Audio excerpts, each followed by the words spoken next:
अभी घर जाना नहीं हुआ, मैं सोचा जब मैं यहाँ पर हूँ तो आप सभी के साथ शेयर कर दिया जाए।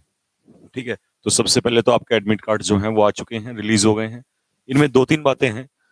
जैसा कई लोग लगातार कर ही रहे थे कि एडमिट कार्ड कब आएंगे या नहीं आएंगे, पेपर पोस्टपोन्ड होगा। और मैं भी 1 घंटे पहले आपसे यही बोल रहा था कि बच्चों अपना फोकस पढ़ाई में रखो और बाकी सारी बातों पे कोई ध्यान मत दीजिए। ठीक है, और वही चीज हुई। एडमिट कार्ड आ चुके हैं 18 अप्रैल से, और 24 अप्रैल तक लगातार बैक टू बैक एग्जाम होंगे। 18 अप्रैल को एनडीए का भी है। अब ये देखने वाली बात होगी कि किन बच्चों का क्लैश करेगा, जिनका एनडीए का एग्जाम भी है और शायद उनका उसी दिन 18 तारीख को एयरफोर्स का एग्जाम भी पड़ रहा है। देखिए, इस स्थिति में बेहतर डिसीजन आपसे अच्छा कोई नहीं ले सकता। आपको खुद डिसाइड, अगर ऐसा जिनके साथ है कि 18 को एनडीए भी है और 18 को उनका एयरफोर्स का पेपर भी है, तो इस स्थिति में डिसीजन किसी दूसरे से ना पूछिए। ठीक है, सबसे बेहतर आप जानते हैं कि आपकी कौन से एग्जाम की तैयारी अच्छी है। जिस एग्जाम के बारे में आपको लगता है कि मेरी इस एग्जाम की तैयारी अच्छी है, आप उस एग्जाम को देने के लिए जाइएगा, सबसे पहली बात।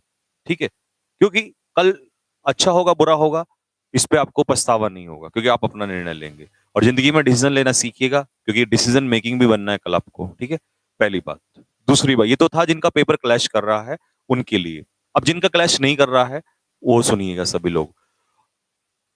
आज से अगर देखा जाए तो लगभग 8 से 10 दिन बचे हुए हैं। किसी को 11 मिलेंगे, किसी को 12 मिलेंगे, किसी को 13 मिलेंगे, वो सबका डिपेंड करता है।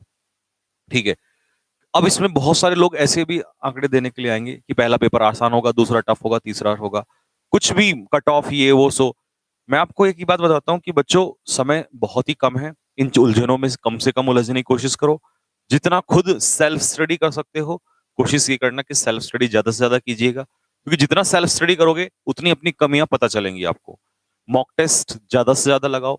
जितने मॉक टेस्ट लगाओगे अपनी कमियां पता चलेंगी। नई चीज कोशिश कम करिएगा। मैं ये नहीं कहता बिल्कुल भी मत पढ़िए, बट कम पढ़िएगा।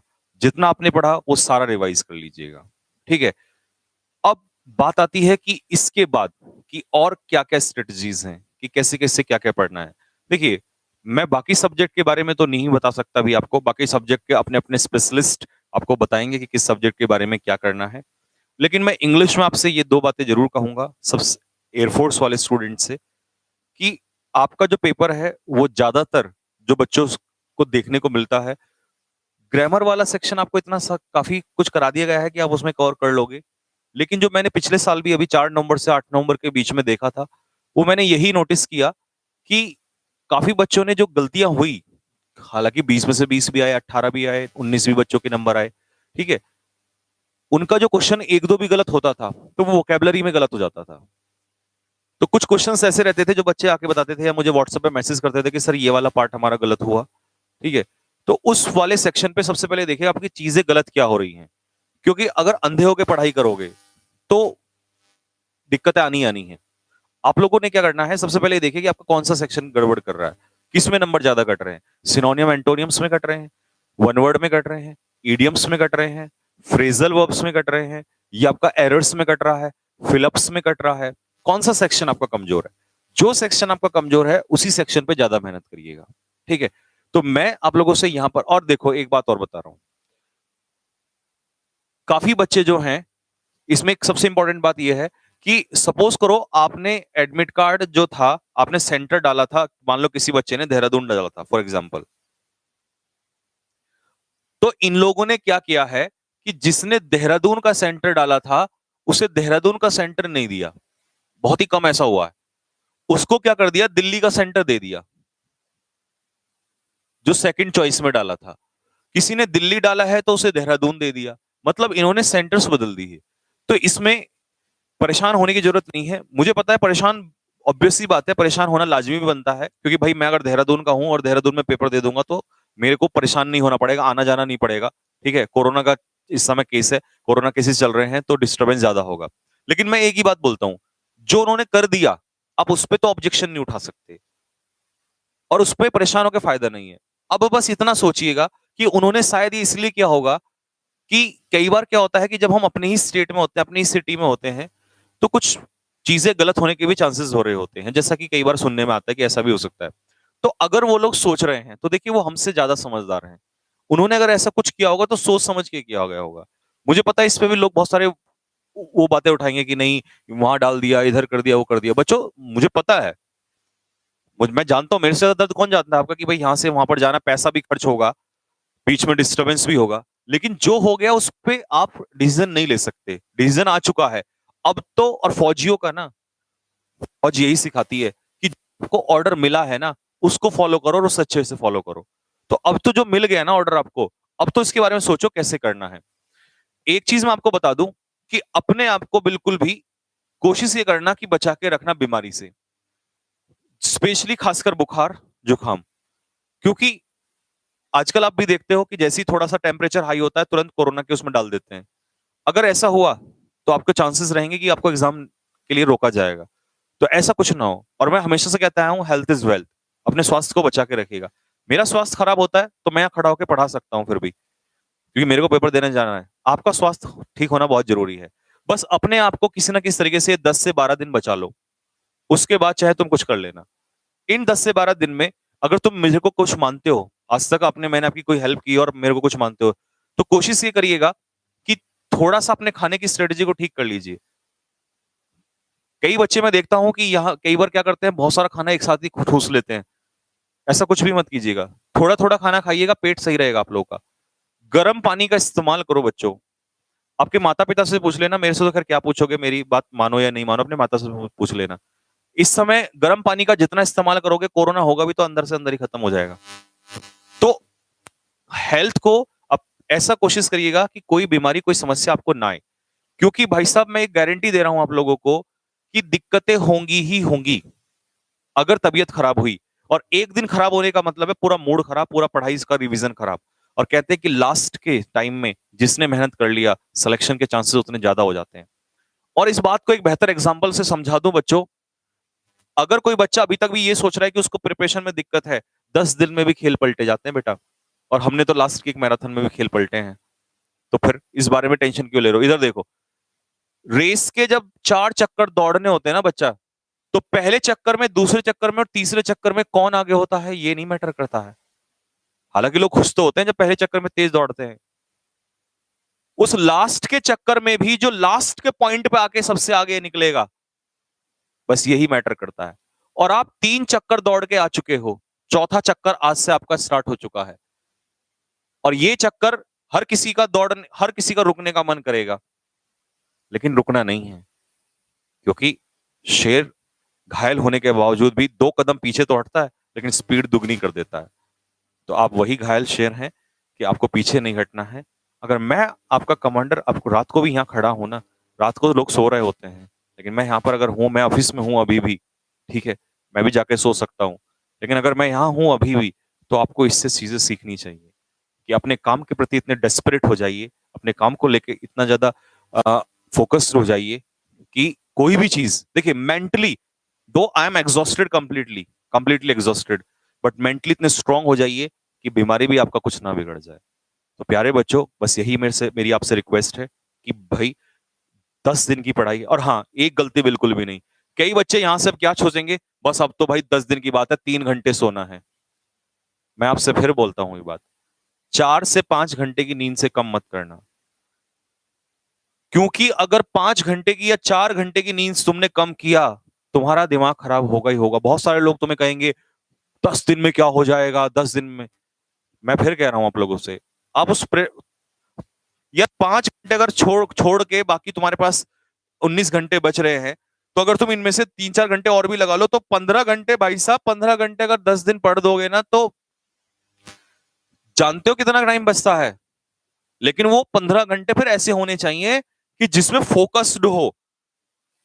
ये नहीं कि बस बैठे हैं क्या करूं, कुछ सोच रहे हैं, ऐसे वाली पढ़ाई नहीं होनी चाहिए। बात समझ में आ रही है आपको? ये 15 घंटे आपके फोकस्ड होने चाहिए बिल्कुल। इसीलिए एक साउंड स्लीप बहुत ज्यादा जरूरी है। आपको 5 घंटे की नींद तो मस्ट है बेटा। और मैं अगर आपको बताऊं ना, तो कोशिश ये करो कि भैया 12 बजे या 1 बजे के आसपास सो जाओ। क्योंकि ये टाइम ऐसा होता है 12 से 5 के बीच का, भाई ये नींद देता ही देता है। कई लोग जगते हैं, मेरे को पता है जगते हैं,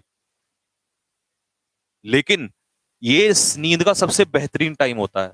कई बच्चे कहेंगे सर दिन में हमारे यहाँ डिस्टरबेंस होता है। भाई उस डिस्टरबेंस को छोड़ के कहीं साइड में चले जाओ, आसपास जाके पढ़ लो कहीं, या मना कर दो। अच्छा आजकल मैं देख रहा हूँ कि गांव में ना बच्चे, सुनता हूँ मैं कमेंट वगैरह में, क्योंकि गांव के बच्चे ज्यादातर तैयारी करते हैं, तो बच्चे कहते हैं सर हमारे यहाँ पे आजकल गांव में धान का काम चल रहा है, ये चल रहा है, वो चल रहा है। बच्चों 10 दिन के लिए हाथ जोड़ लो सबसे, कह दो मुझे 10 दिन के लिए छोड़ दो बस, उसके बाद जो कराना है करा लेना। ये 10 दिन आप सिर्फ और सिर्फ बस बैठ जाइए, और एक साथ मत बैठिए, बीच में थोड़ा सा गैप लीजिए, 10 मिनट का ले लिया, 20 मिनट का ले लिया, कमर सीधा कर, क्योंकि मैं बता रहा हूं बॉडी को सही रखना बहुत जरूरी है। 10 मिनट के लिए रेस्ट ले लिया आराम से, कुछ मत सोचो, म्यूजिक लगाओ 10 मिनट के लिए, और बेहतरीन सा गाना सुनो, कुछ भी जो आपको पसंद आता है, और फिर रिफ्रेश होकर फिर स्टार्ट हो जाओ। अपने आप को 10-15 दिन बहुत अच्छे से रखना है आप लोगों ने, ठीक है। और बाकी इस रही देखो हमारी बात, हमारे तर्कस में कितने तीर हैं ये तो आने वाला समय ही बताएगा, ठीक है। तो बस बड़ी बात मैं अभी बोलूंगा नहीं, क्योंकि करने में विश्वास रखते हैं, बोल के कोई फायदा नहीं है। हमारी क्या क्या स्ट्रेटेजीज हैं, क्या क्या नहीं है, रॉबिन सर आएंगे और आपको सारी चीजें बता देंगे। बट मैं ये कहूंगा कि हमारे तर्कस में इतने तीर हैं, इतने तीर हैं कि उन तीरों को संभालने वाले रुक जाएंगे, लेकिन हमारे तीर खत्म नहीं होंगे। बस यही मेरी आपसे लास्ट वर्डिंग्स है, इन बातों को ध्यान में रखना। और हाँ, ये आईपीएल वाला जो भूत सवार है ना भाई साहब, ठीक है, इस आईपीएल वाले भूत को थोड़ा सा उतार दो 10-15 दिन के लिए। और लास्ट में जाते जाते एक बात बोलो, हाँ यार मैं एक अभी पढ़ रहा था ना, मैं अभी ऑफिस में पढ़ रहा था, तो मैंने एक, अगर तुम्हारी समझ है ना तो तुम्हारे 15 दिन शायद बदल जाए, बस सुन लेना। मैं एक न्यूज मेरे पास अभी आई थी, ये एक बार की कटिंग है। एक झोपड़ी में रहने वाली लड़की आईएएस बनी, और ये जगह कहाँ की है, श्री गंगानगर। उस लड़की के पिता की मौत के बाद माता ने मजदूरी करके पढ़ाया, और वो लड़की बहुत ही मुश्किलों के बाद पढ़ते पढ़ते आईएएस बनी। और सुनो उसका घर कहां पे था, एक रेलवे स्टेशन के बराबर में झुग्गी झोपड़ियां थी, उन झुग्गी झोपड़ियों में रहती थी वो। समझ रहे हैं ना आप, कौन से स्लम्स एरिया जो होता है। जब वो आईएएस बन के आई ना, रेलवे स्टेशन पे उतरी, सारे झुग्गी झोपड़ी वाले जो लोग थे ना, उसका इंतजार करने के लिए इंतजार कर रहे थे रेलवे स्टेशन पे। और उन झुग्गी झोपड़ी वालों के साथ ना जितने भी बड़े अच्छी कॉलोनी के लोग थे, वो लोग भी उसका इंतजार कर रहे थे। आपको पता है वो आईएएस अपने लिए नहीं बनी, उसने केवल अपनी लाइफ को नहीं बदला, वो जिन लोगों को झुग्गी झोंपड़ी वाले लोग समझते थे ना, और जो अच्छी कॉलोनी में रहते थे, वो लोग भी उस लड़की का इंतजार कर रहे थे। आपकी पहचान और आप कौन है और क्या है, ये आपके कर्म से बनती है। आप कहाँ पैदा हुए हैं इससे मायने नहीं रखता। 10 से 15 दिन का खेल है, लोग तुम्हारा भी इंतजार करेंगे। किसी का पद क्या है, किसी ने जन्म कहाँ लिया है, ये कोई मैटर नहीं करता है। आपका जो कर्म है और आपका जो रिजल्ट आएगा, वो आपको डिसाइड करेगा कि आप क्या होने वाले हैं। और आप अपनी सक्सेस केवल अपने लिए नहीं ले रहे होते हैं। तो उस लड़की की सफलता ने जितने भी लोग थे उसकी कम्युनिटी के साथ, जितने भी लोग वहां पर रह रहे थे, सबका सीना चौड़ा कर दिया। आज वो भी कह रहे थे, उन्होंने वो भी ये कह सकते हैं कि हमारी बेटी जो है पढ़ के आईएएस ऑफिसर बन गई। और महलों में रहने वाले लोग जो थे, उनके बच्चे तो नहीं बन पाए होंगे। तो इसीलिए मैं ये नहीं कहता कि नहीं बने होंगे, लेकिन वो भी कह सकते हैं कि हीरा कहीं भी हो सकता है, कमल कीचड़ में खिलता है।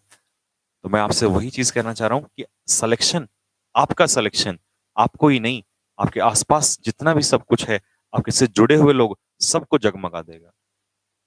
यही बात अपने दिमाग में रख के बस बैठे रहिए, और कुछ मत सोचिए इस भारत में इस समय क्या हो रहा है क्या नहीं हो रहा है, जो हो रहा है देखा जाएगा, फिर देख लूंगा। बस मैं ये 10 दिन कुछ और नहीं करने वाला हूं, मैं लगा रहूंगा।